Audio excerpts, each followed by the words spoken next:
Je vais vous présenter ici une présentation de Soufiane qui n'a pas pu venir sur des cas cliniques avec finalement, la grosse question c'est est-ce qu'il faut opérer?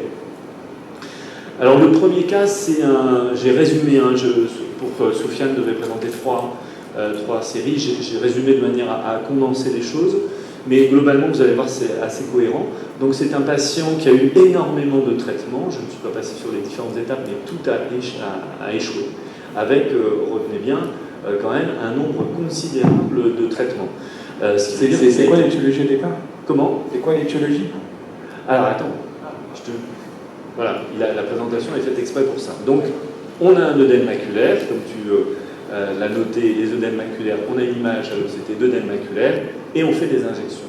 Et puis, ça ne marche pas. Alors, l'angiographie, on pose des différentes hypothèses, avec différentes choses, et le patient a été vu en staff, etc. Mais pas de réponse, finalement, qui advient. Et puis, voilà nous ce qu'on voit. Et oui. Une membrane épirétinienne qui est opérée et qui va donner un bon résultat. Un autre cas, ici, avec un patient comme ceci, cette fois-ci je l'ai inversé, donc avec un aspect de membrane épirétinienne, un patient avec une sémiologie, avec une hypertonie oculaire, un œdème maculaire, il était sous prénisone pour une spondyarthrite ankylosante. Et donc, le bilan retrouvé, un aspect avec ce bilan qui a été fait pour cette pathologie, avec une diffusion de l'œdème un peu particulière, mais finalement, dans tout ce qui a été dit par l'équipe de Soufiane, et bien finalement, l'inflammation peut donner en fait une membrane, les interactions entre l'œdème donnent une sorte de cercle vicieux, mais ce qui est sûr, c'est que là, peu importe finalement l'étiologie, c'est la chirurgie qui va aboutir à la résolution du problème. Un autre cas ici d'un patient jeune, une maladie de B7, avec des œdèmes maculaires, cette fois-ci des deux côtés. Alors l'iconographie est remarquable, je suis désolé, j'ai un peu condensé, mais voilà donc ce qu'il en était. Une angiographie donc, qui montre les aspects que vous connaissez. Et puis des traitements qui vont se baser sur l'interféron, puis après, à 6 mois, après résolution d'une première fois de l'œdème bilatéral, à 6 mois une récidive, et finalement un osurdex de l'œil droit qui va aboutir à l'œdème maculaire qui disparaît, et de l'autre côté, il a été surveillé. Alors, comme je ne suis pas Soufiane, je n'ai pas les arcanes de tout le cas, mais ce qu'il fallait dire, c'est que finalement, ce patient n'a pas été opéré, et sur un œdème maculaire pris en tant qu'œdème maculaire entité, et bien là, il n'y a pas eu besoin de chirurgie. Le message qu'il voulait apporter, c'est que tout œdème maculaire n'est pas forcément traité par une chirurgie, on pourra en débattre, mais voilà, en gros, leur conclusion. Tout œdème maculaire ne doit pas donner une injection, ça nous sommes bien d'accord, et un œdème maculaire, c'est finalement de réfléchir et de voir ce qu'il en est. J'ai été très intéressé par cette présentation, parce que vous avez vu quand même qu'il y avait 2 cas sur 3, c'était des membranes épirétiniennes. C'est un débat qu'il faut absolument mener, parce que nous, on avait signalé en 2017, on a vu les membranes épirétiniennes commencer à se faire injecter, c'est absolument un énorme problème. Un énorme problème parce qu'en fait, on se retrouve avec un œdème maculaire sur une membrane, on s'en fout, c'est un œdème maculaire. On a donc le protocole avec les rétinologues qui font des injections, et bien en fait, le marché s'étend parce qu'il y a de plus en plus d'OCT et de protocoles. Les non-rétinologues sont requis. Vous savez très bien que les injections sont faites maintenant pas que par des rétinologues. Tout œdème maculaire finalement suit le chemin vicieux qu'il est éligible à des injections. Les membranes sont injectées, on y est depuis 4 ans.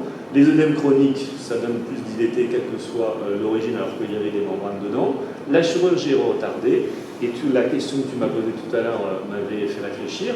Et oui, le problème, c'est que quand les jeunes chirurgiens, ils ont plus l'expérience, ils ont opéré des cas qui ont traîné, et puis qu'ils ont une pression avec les injections, et ben ça devient terrible, parce qu'on se retrouve avec un geste chirurgical plus difficile, une expérience qui a diminué, les résultats sont moins bons, et puis on retombe dans le cercle vicieux.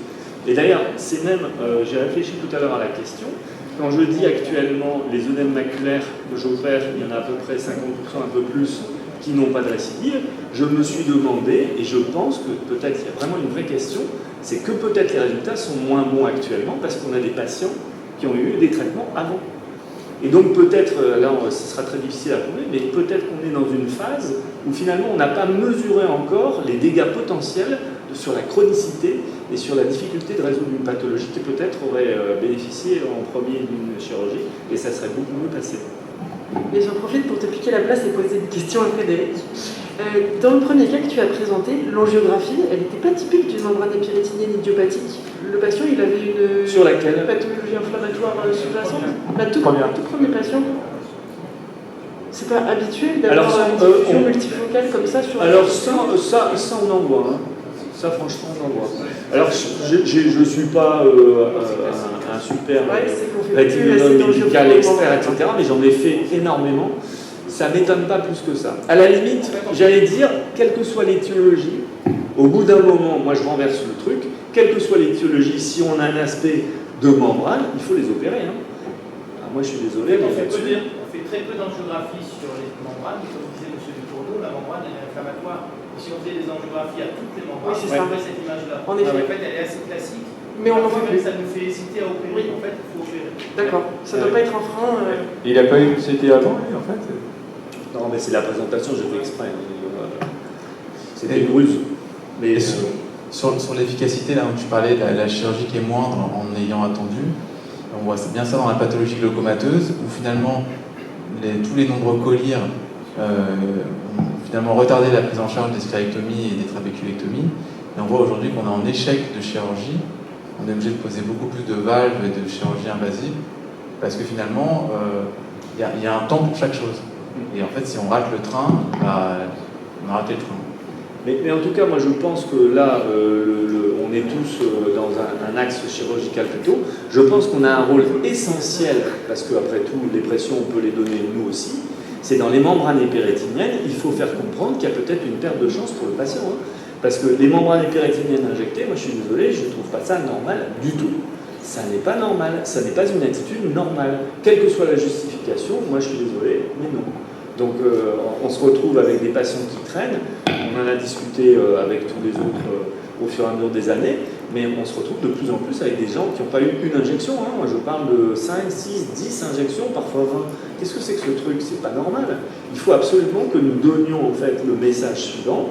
Attention, nous pensons qu'il y a une perte de chance pour le patient. Si vous avez un aspect comme ça, vous devez l'adresser pour un avis chirurgical. Vous devez l'adresser. Après, je me rappelle d'une patiente qui a eu un début de traumaque, OCT nickel, bon, pas d'autres bilans. Elle a ses 3 IVT, forcément il revient 4-5 mois après, avec un trou. Voilà, ça arrive, je ne sais pas si vous en avez eu. Il y a des ophtalmos, ils voient l'œdème, ils ne vont pas aller, tac, ils rentrent dans le circuit classique, 3 IVT, ils arrivent 4 mois, 5 mois après avec un trou. Andrea, installe-toi en même temps.